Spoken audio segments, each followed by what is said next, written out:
नमस्कार, मैं हूं शिवम गीता कोसे। We are here to help you discover your best friend, your true guide and your most valuable asset in life, Bhagavad Gita.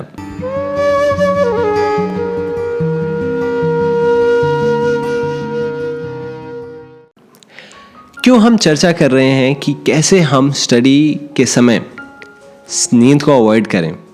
वो इसलिए क्योंकि कई सारे लोग जो स्पिरिचुअलिटी प्रैक्टिस करना चाहते हैं वो लोग अपने यूथ में प्रैक्टिस करते हैं, और उन लोगों के लिए स्पेशली क्योंकि ये ऐसा टाइम है जब हम अपने एनर्जी को बहुत अच्छे फोकस तरीके से यूज़ कर सकते हैं स्पिरिचुअलिटी की प्रैक्टिस में। पर जब तक हम एक लाइफ साइंस में इसको इंटीग्रेट नहीं करेंगे, अपने लाइफ स्टाइल में इंटीग्रेट नहीं करेंगे, तब तक हमें चैलेंज हमेशा बना रहेगा स्पिरिचुअलिटी और अपने करिकुलम को side by side carry on करने के लिए। इसीलिए स्पेशली स्टूडेंट्स के लिए ये बहुत रिलेवेंट टॉपिक रहता है कि कैसे स्टडीज़ के समय वो टाइम वेस्ट ना करें, उसको एफिशिएंटली यूज़ करें जिससे उनके पास टाइम बचा रहे। क्योंकि ऑलरेडी इतना स्टडीज़ का प्रेशर रहता है, उसके ऊपर से अगर कोई स्पिरिचुअलिटी प्रैक्टिस करना चाहता है तो अल्टीमेटली टाइम का अच्छा बैलेंस, अच्छा एफिशिएंट यूज़ हो पाना बहुत क्रूशियल हो जाता है। तो भगवद गीता में किसी भी योगी के लिए सारे एसेंशियल टूल्स दिए हुए हैं जो उसको रिक्वायर्ड रहेंगे स्पिरिचुअलिटी की प्रैक्टिस में। और उनमें से कुछ टूल्स जो हम आज स्टूडेंट के पर्सपेक्टिव में डिस्कस कर रहे हैं वो स्पेशली इस वजह से डिस्कस कर रहे हैं जिससे उसको स्टडी के टाइम एफिशिएंट बनने में बड़ी मदद हो जाए। तो सबसे पहले हम श्लोक लेंगे भगवद गीता का जिसमें इसके एसेंशियल सूत्र दिए हुए हैं, और ये है युक्ताहार विहारस्य युक्तचेष्टस्य कर्मसु युक्तस्वप्नावबोधस्य योगो भवति दुःखः। अगर कोई भी योगी इस श्लोक को अपने पर्सपेक्टिव, अपने कॉन्टेक्स्ट, जिस सिचुएशन में वो है उसके हिसाब से कोई भी योगी इसको अप्लाई करता है, कोई भी व्यक्ति इसको अप्लाई करता है, तो उसके लिए योग का पथ दुःख हा हो जाएगा, दुख उसके रास्ते में ख़त्म हो जाएगा। सबसे पहले है हमारा युक्त आहार। हमें कैसा आहार करना चाहिए? ऐसा बिल्कुल भी नहीं करना चाहिए। आहार के हमारे लाइफ में बहुत इम्पॉर्टेंस है। हमारा मन, हमारा आहार, हमारी चेतना सब कुछ इंटर रिलेटेड रहती है बहुत ही फाइन तरीके से। तो इसलिए हमारे आहार में हमें कई चीज़ों का ध्यान देना चाहिए। स्पेशली अगर हम पढ़ने जा रहे हैं और समहाउ हमारे पढ़ाई का स्लॉट ऐसे हुआ है कि खाना खाने के लगभग 1-1.5 घंटे बाद भी हम पढ़ रहे होंगे, तो बेस्ट रहेगा अगर वो बहुत क्रूशल समय है हमें पढ़ाई करने के लिए तो आहार बहुत लाइट साइड में रखें। लाइट का क्या मतलब है? हम डीप फ्राइड चीज़ों को अवॉइड कर सकते हैं, हम ऐसी चीज़ों को अवॉइड कर सकते हैं जिनमें बहुत फैट हो, और हम ऐसी चीज़ें अवॉइड कर सकते हैं जो बहुत डाइजेशन में डिफ़िकल्ट हों। फास्ट फूड्स अवॉइड कर सकते हैं। इसके साथ साथ हम इस चीज़ का ध्यान रख सकते हैं अपने आहार को लेते हुए कि हम अपने बेली को ओवरफिल ना करें। हमें खाने के बाद थोड़ा सा ऐसा लगे कि हाँ, हम कुछ और भी खा सकते थे। तो उससे क्या होता है, हमारा डाइजेशन बहुत ऑप्टिमम स्पीड पे और ऑप्टिमम सिस्टम कैपेसिटी पर हो पाता है। अगर हम ओवरलोड कर देंगे तो और डिफ़िकल्ट हो जाएगा हमें, क्योंकि इतनी ज़्यादा एनर्जी रिक्वायर्ड रहेगी उसके डाइजेशन में, और वो सारी एनर्जी हमारे फिर अटेंशन को सैप कर लेती है।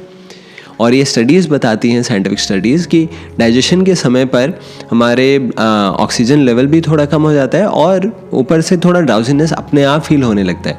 तो इसलिए बहुत हमें ध्यान रखना चाहिए इस समय का, अगर हमें पढ़ना ही है।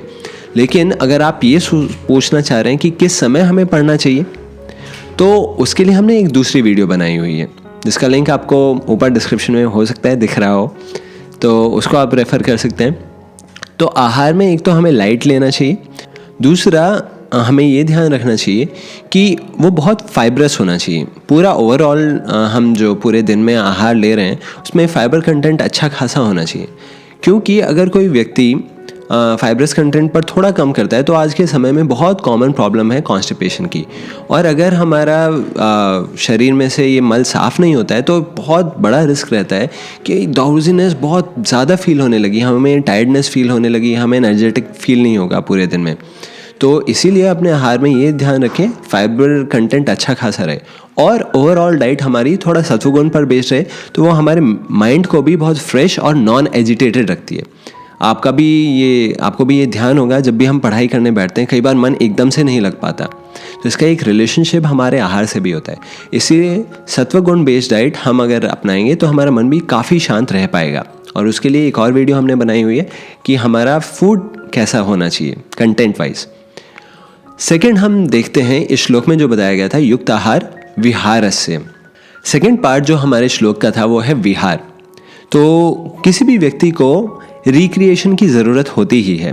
किसी इंटेंस लेबर के बाद, किसी भी इंटेंस पीरियड ऑफ फोकस के बाद कोई भी व्यक्ति थोड़ा ऊब जाता है और माइंड का अटेंशन स्पैन तो बहुत ही कम हो गया है। 2005 में ये 18 सेकेंड के करीब था, अब और काफ़ी घट गया है। तो अटेंशन स्पैन जैसे जैसे घटता जा रहा है और ज़्यादा क्रूशियल हो गया हमें कि फोकस को कैसे बैलेंस आउट करें, क्योंकि माइंड वैसे ही ध्यान नहीं दे पाता। इसीलिए हमें खुद से ही प्लान कर लेना चाहिए कि थोड़े थोड़े गैप्स पर हम अपने आप को रिफ्रेश रिक्रिएट कर लें, वरना माइंड हमें ऐसा रिक्रिएशन देगा कि ना हमारी स्टडी हो पाएगी, ना रिक्रिएशन हो पाएगा और टाइम बस चला जाएगा। इसीलिए बहुत एक्सपर्ट्स सजेशंस जो हैं इस पर वो इस तरीके से हैं कि हम स्लॉट्स में स्टडी करें। वो स्लॉट वेरी कर सकते हैं आपके ऊपर, आप ट्राई आउट कर सकते हैं इसको। जैसे मैं यूजुअली प्रेफर करता था 1-2 घंटे की पढ़ाई एक साथ करके फिर थोड़ा ब्रेक लेके और फिर पढ़ाई करना। तो आप लोग भी इसमें ट्राई आउट कर सकते हैं, पर ज़रूर कुछ स्लॉट्स खुद ही दे दीजिए एंटरटेनमेंट के लिए अपने, और रिफ्रेशिंग एंटरटेनमेंट के लिए, जिससे आपको माइंड एंटरटेन ना करने लगे पढ़ते समय, तो आप एब्जॉर्ब कर पाओ उसको। क्योंकि हर किसी को थोड़ा बहुत रिक्रिएशन रिक्वायर्ड रहता ही है। भगवत गीता का श्लोक ये बोल रहा है, तो और क्या इसके लिए प्रमाण चाहिए। लेकिन एंटरटेनमेंट में एक चीज़ जिसका ध्यान रखना चाहिए हमें, वो ये है एंटरटेनमेंट का नेचर होना चाहिए कि हमें फ्रेश फील हो एंटरटेनमेंट लेने के बाद, और हमारा मन विचलित ना हो जाए, एजिटेटेड ना हो जाए। कहने का मतलब है कुछ चीज़ें होती हैं जो रिफ़्रेश करती हैं हमें, जैसे म्यूज़िक, सूदिंग म्यूज़िक हुआ, या फिर आप नेचुरल ब्यूटी देख रहे हैं, कोई अच्छी मूवी, डिसेंट मूवी, कोई लाफ्टर मूवी, कोई कॉमिक मूवी देख रहे हैं, कोई कार्टून देख रहे हैं, उस तरीके से थोड़ा डिसेंट साइड में। पर अगर आप कुछ ऐसी चीज़ देख रहे हैं, कोई वीडियो कंटेंट ऐसा आप देख रहे हैं जो आपको और एजिटेट कर दे रहा है, जो आपको और परेशान कर दे रहा है मन में, तो वो रिक्रिएशन में नहीं आएगा। भगवत गीता के अनुसार वो विहार नहीं कहलाएगा। वो ऐसा होना चाहिए आपको रिफ्रेश कर दें। और इसी वजह से एडिक्शंस जो भी होते हैं उनको स्ट्रिक्टली हमें अवॉइड करना चाहिए माइंड को एंटरटेन करने के लिए। कोई भी ऐसी चीज़ है जो एडिक्टिव है, जिसको लोग पकड़ने के बाद छोड़ ही नहीं पाते और बहुत ड्रेनिंग है उनके माइंड के लिए, उनके बॉडी के लिए, तो ऐसे एंटरटेनमेंट को तो हमें ट्राई भी नहीं करना चाहिए। तो ये हुआ दूसरा पॉइंट जिसका हमें ध्यान रखना चाहिए पढ़ते वक्त, कि कुछ ब्रेक्स लें और अपने आप को रिफ्रेश करें। तीसरा पॉइंट जो इस श्लोक में दिया गया था भगवद गीता के, वो है युक्त चेष्टस्य। युक्त चेष्टा का मतलब है कि कैसे हम अपने एक्शंस, अपना एफर्ट्स दें जब हम स्टडी कर रहे हैं तब। तो इसमें हमारे वो सारे फैक्टर्स आ जा रहे हैं जब हम एक्चुअली स्टडी करने बैठ रहे हैं। तब हमें इन चीज़ों का ध्यान रखना चाहिए कि जो भी एनवायरनमेंट है वो फेवरेबल रहे हमारे लिए। हमारा जो रूम है जहाँ पर हम पढ़ने जा रहे हैं वो बहुत इफेक्ट करता है हमको। तो जो भी हमारा रूम जहाँ पर हम पढ़ाई करते हैं वो वेल लिट हो। जो गुरुकुल सेटअप रहता था एजुकेशन का, उसमें जो विद्यार्थी स्टडी करते थे वो काफ़ी नेचुरल लाइट में स्टडी करना प्रेफर करते थे, और ऐसे एनवायरनमेंट में जहाँ पर नॉइस ज़्यादा नहीं होती थी, स्पेशली डिस्टर्बिंग नॉइस। तो अगर आपका रूम कहीं पर ऐसी जगह लोकेटेड है जहाँ पर बहुत शोर शराबा हो रहा है, या फिर कुछ बीच बीच में आपको लड़ाई झगड़े की आवाज़ कहीं से आती रहती है, या फिर किसी टीवी की आवाज़ आती रहती है, किसी भी सॉर्ट का डिस्टर्बेंस अगर ऐसा हो रहा है, तो अगर आप इसको रिजॉल्व कर सकते हैं तो रिजॉल्व कीजिए। कोई और रूम चूज़ कर सकते हैं, या फिर आप कोई और सेटअप कर सकते हैं जिससे आपका नॉइस आइसोलेट हो जाए। लेकिन ये बहुत ज़रूरी है एक्सटर्नल सेटअप में हम अपने माइंड को फोकस करने के लिए ऐसा एनवायरनमेंट चूज़ करें। तो लाइट और ऐसा नॉइज़ी एनवायरनमेंट को चेक करना चाहिए, और हमारा पॉस्चर भी बहुत अच्छा होना चाहिए। स्ट्रेट पॉस्चर, ऐसे नहीं हम पैरों ऊपर लटकाए हुए हैं और बिस्तर पे लेट कर पढ़ रहे हैं, बिस्तर पर लेट कर किताब ऊपर लेकर पढ़ रहे हैं। ये सब चीज़ें ज़्यादा लंबा वर्कआउट नहीं करती। एक प्रॉपर स्टडी टेबल लीजिए, एक चेयर लीजिए, थोड़ा इन्वेस्टमेंट कीजिए, उसको बहुत क्लीन रखिए, और तब आप स्टडी करने बैठिए। और स्टडी करते हुए एक और चीज़ का जो आप ध्यान रखें, जो आपको बहुत हेल्प कर सकता है, वो है प्लान्ड स्टडी। ये बहुत इम्पॉर्टेंट है। इनफैक्ट सारी चीज़ें जो मैं बताने जा रहा हूँ, अगर आप उनमें से ये चीज़ अप्लाई कर लें, आप राइट अवे इसका इम्पैक्ट दे सकते हैं अपनी स्टडी में। तो स्टडी करते हुए अगर हमारे पास प्लान हो माइंड में कि क्या हमें स्टडी करना है, क्या हमारे ऑब्जेक्टिव्स रहेंगे इस 1 घंटे की स्टडी में, कौन कौन से टॉपिक्स हमें कवर करने हैं, उसका आउटलाइन आपके पास प्रिपेयर रहे, तब आप स्टडी करेंगे, उसका अलग इम्पैक्ट होगा। अगर आप बस, आपको बोला जा रहा है पढ़ाई करने के लिए, आपका खुद मन नहीं हो रहा है, ठीक है, आपने बुक खोल ली है, उसके बीच में मोबाइल रख दिया है और आप वेट कर रहे हैं कब किसी का मैसेज आएगा, कब कोई अपडेट आएगी ऐसे पढ़ाई नहीं हो पाएगी। तो जब पढ़ना है तो पढ़ना है, उस टाइम बिल्कुल फोकस, आप अपना इंटरनेट बंद कीजिए, फ़ोन को साइड में रखिए और प्लान के साथ स्टडी करने बैठिए। तो युक्त चेष्टा में ये सारे पॉइंट्स हैं। लास्टली आते हैं हमारा युक्त स्वप्न अवबोधस्य। ये इंडिकेट करता है किसी भी व्यक्ति को जो स्पिरिचुअलिटी प्रैक्टिस करना चाह रहा है, उसको डेफिनेट टाइम्स, कंसिस्टेंट टाइम्स अपने रखना चाहिए सोने का और जगने का, और उसको ड्यूरेशन भी कंसिस्टेंट रखना चाहिए और हेल्दी बैलेंस रखना चाहिए उसमें। गीता में बताया गया है, नात्यश्नतस्तु योगोस्ति नाचैकांतम अनश्नता नाचाति स्वप्नशील से जागृतो नये विचार्जुना। अगर कोई बहुत ज़्यादा सोता है उसके लिए भी बहुत डिफिकल्ट हो जाएगी स्पिरिचुअलिटी, बहुत कम सोता है उसके लिए भी बहुत डिफिकल्ट हो जाएगी, बहुत ज़्यादा खाता है या बहुत कम खाता है। तो balance is the golden word. एक और चीज़ जिसका हमें ध्यान रखना चाहिए पढ़ते समय सोने और उठने को लेकर, वो है टाइम क्या चल रहा है, सीज़न कौन सा चल रहा है।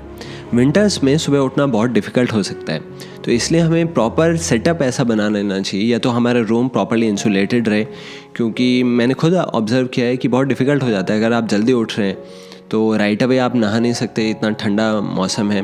तो स्पेशली नॉर्थ इंडिया में जो स्टूडेंट्स बिलोंग करते हैं उनके लिए, तो आप कुछ ऐसा सेटअप कर सकते हैं कि आप खूब सारे वार्म क्लॉथ्स पहन कर ही सोएं और उस उठते समय कुछ समय बाद ही स्नान वगैरह करें, अभी उन्हीं क्लॉथ्स में आप पढ़ाई करने बैठ जाएं।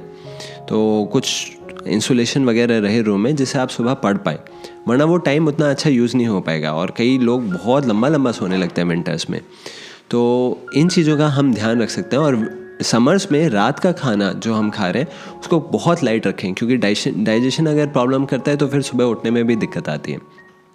तो ये सारे पॉइंट्स थे हमारे स्टूडेंट्स के लिए, क्योंकि हमें दोनों चीज़ों को स्टडी करना है, गीता को भी स्टडी करना है और अपने करिकुलम बुक्स को भी स्टडी करना है। इसीलिए हमने ये चर्चा किया, क्योंकि स्टडी ही मेन धर्म है किसी भी स्टूडेंट का। तो अगर वो ये सीख जाता है कैसे एफिशिएंटली स्टडी करना है, तो उसके मेजर ब्लॉक्स क्लियर हो गए स्पिरिचुअलिटी के पथ।